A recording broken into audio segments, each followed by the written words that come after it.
प्रणाम। ओम। आज हम अष्टांग योग के तीसरे अंग के विषय में बात करते हैं, आसन। तो आसन के विषय में कहा गया कि स्थिर सुखम आसनम, कि जिस अवस्था में हम आराम से और स्थिर होकर के काफ़ी देर तक बैठ सकते हैं उसे आसन कहा गया है।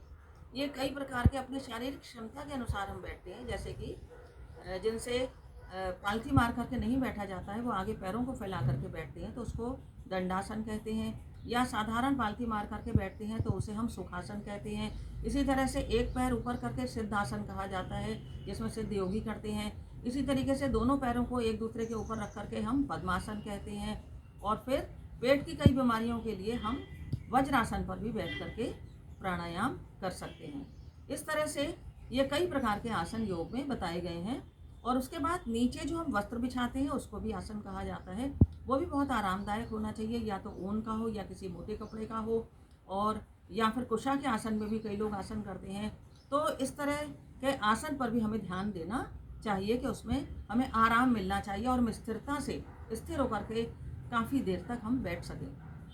इसके बाद विभिन्न अंग प्रत्यंग के संचालन के द्वारा जो हमारी शारीरिक प्रतिक्रियाएं होती हैं या क्रियाएं होती हैं, उसको भी आसन कहा जाता है।